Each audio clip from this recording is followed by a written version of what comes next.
تو وہ اس پیکج کا پھر حصہ بن جاتے ہیں. پھر آپ کو پیر صاحب کو بڑی اونچے پیڈسٹل پہ بٹھانا پڑ جاتا ہے تاکہ کوئی کوشچن نہ کرے.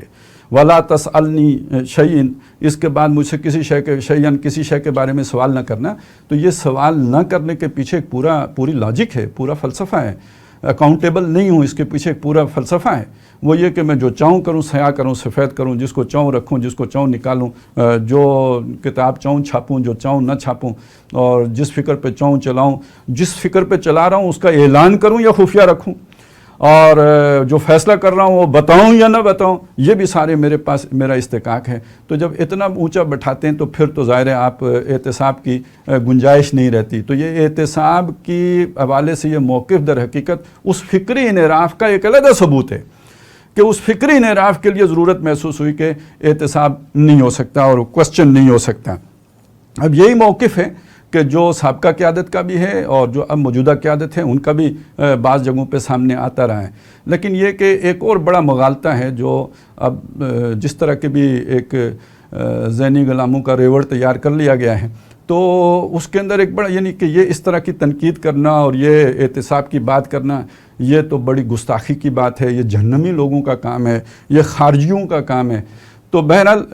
دین کو ہم سیکھ رہے ہیں اور دین کے بارے میں جو کچھ ہم جانتے ہیں اور دین پر ہم چلنے کی کوشش کرتے ہیں. تو سچی بات کیا ہے، کوئی بھی آدمی ذرا دل پہ ہاتھ رکھ کے سوچے کہ میرے بھائی ایک غلطی ہے جو میں آج کر رہا ہوں، اس غلطی کا کل میں نے اللہ کے ہاں حساب دینا ہے. تو جو آج مجھے میری غلطی پہ متنبہ کر کے مجھے اپنی اصلاح کے موقع دے رہا ہے، متوجہ کر رہا ہے اصلاح کی طرف، وہ میرا خیر خواہ ہے کہ کل اللہ کے سامنے میں بچ جاؤں گا. اور آج جو میری چاپلوسی کر رہا ہے، خوشامد کر رہا ہے، جو کہہ رہا ہے کہ صاحب آپ تو بس فرشتہ ہیں، آپ سے تو کوئی غلطی نہیں ہو سکتی، جو مجھے سر پہ بٹھا رہا ہے وہ در حقیقت مجھے سر پہ بٹھا کے جا کے دوزخ میں گرانے والا ہے. کل اللہ کے سامنے تو اکاؤنٹیبلٹی ہے ہی نا. تو میں بالکل اچانک جا کے اللہ کے سامنے کھڑے ہو کے مجھے حساب دینا پڑے گا. تو وہی امیر تنظیم کے سوچنے کی بات ہے کہ جو لوگ ان کی طرف انگلی اٹھا رہے ہیں، جو انہیں بتا رہے ہیں کہ آپ نے غلط کیا، تو وہ انہیں حاسبو انفسکم قبل ان تحاسبوا کے تحت در حقیقت موقع دے رہے ہیں کہ وہ آج اپنا حساب اپنے آپ کو حساب کے لیے پیش کریں، آج اپنا حساب کر لیں. آپ آج متوجہ ہوں اور اپنی کل آخرت کی جوابدہی سے اپنی جان بچا لیں. اصل ہمدرد، اصل خیر خواہ، اصل ہمدرد ان کے وہ لوگ ہیں جو ان پر آج تنقید کر کے ان کو اصلاح کا موقع دے رہے ہیں، اور وہ لوگ کہ جو انہیں اس غلطی پر جم جانے اور ڈٹ جانے اور عزت نفس اور پھر اخذت العزت بالاسم کا جو ہے وہ سبق پڑھا رہے ہیں. تو یہ وہ لوگ ہیں جو ان کے حقیقت میں بے خواہ نہیں ہیں، ان کے ہمدرد نہیں ہیں، ان کے مخلص نہیں ہیں. وہ اپنا مطلب نکالنے کے لیے اور اپنا لچ تلنے کے لیے امیر تنظیم کو استعمال کرتے رہے، پہلے والوں کو کرتے رہے، اب جو آئے ہیں ان کو کریں گے. اور اسی لیے ان کو بھی وہی پٹیاں انہوں نے پڑھائی ہیں اور سکھائی ہیں، اور وہی جماعتی تعصب اور عصبیت اس میں مبتلا کرنے کی کوشش کریں گے. ان کا بڑا امتحان ہے کہ یہ جو ہے ایک ایسا نظام کہ ان کے اندر ان کے ساتھی جو ہیں ان کی اصلاح کر سکیں. مجھے سیدھا کرو اگر میں ٹیڑھا ہوں، تو اس کا فائدہ کل ہوگا جب اللہ کے سامنے پیش ہوں گے، اور اس وقت ان ساتھیوں کی قدر کا احساس ہوگا جنہوں نے تنقید کر کے سیدھا رکھنے کی کوشش کی ہے. تو بہرحال جہاں تک نیتوں کا معاملہ ہے، وہ تو خیر کسی نے کسی کو نیچا دکھانے کے لیے تنقید کی ہے، جو بھی کیا وہ بھی اللہ کے سامنے پیش ہو جائے گا. اور جس نے جب چاہا کہ بھئی اصلاح ہو، بہتری آئے، یہ بھی کل کے محاسبے سے بچیں اور جماعت بھی صحیح رخ پر چلتی رہے. تو بہرحال یہ کوئی برا جذبہ نہیں ہے، اور اس کا یہ مطلب نہیں ہے کہ وہ ہٹا کے خود ہی امیر بننا چاہتا تھا، بلکہ یہ کہ جو اس بیعت کے تقاضوں کے اندر یہ بات بھی شامل ہے کہ نقول بالحق کے اینما کنت، تو میں حق کہوں گا جہاں کہیں بھی ہوں گا. یہ مطلب ہی تو نہیں کہ میں جا کے بازار میں تو حق کہوں گا اور یہ کہ میں جا کے رشتہ داروں میں تو حق کہوں گا، لیکن جب میرا امیر الٹا کام کرے گا تو میں اس کے آگے جو ہے وہ گردن جھکا لوں گا. تو یہ تو سلیکٹڈ حق ہو گیا نا، یہ تو کوئی حق کہنے والی بات نہیں. جہاں ہوں گا حق کہوں گا، امیر کے سامنے ہوں تب بھی حق کہوں گا، اور جس کے ہاتھ پہ بیعت کی ہے اس کے سامنے ہوں تب بھی حق کہوں گا، گھر میں ہوں گا تو تب بھی حق کہوں گا، تو بازار میں ہوں گا تو تب بھی حق کہوں گا. تو یہ در حقیقت اس عہد کا بھی تقاضا، وہ اس بیعت کا بھی تقاضا ہے جس کے بڑے حوالے دیے جاتے ہیں. لیکن یہ کہ یہاں پر آ کے کہا جاتا ہے کہ نہیں، امیر کے سامنے تو آپ نے بلا چوں و چرا اطاعت کرنی ہے، اور اس کے لیے پھر وہ کفر بواہ والی احادیث لے کے آئی جاتی ہیں. تو انشاءاللہ تعالی ہماری جو اگلی گفتگو ہوگی وہ کفر بواہ کی اور بیعت کی جو حقیقت ہے، اور بیعت فی المعروف اور کفر بواہ والی بیعت کا فرق جو ہے اور اس کا جو صحیح مفہوم ہے اس کے حوالے سے انشاءاللہ تعالی گفتگو کریں گے۔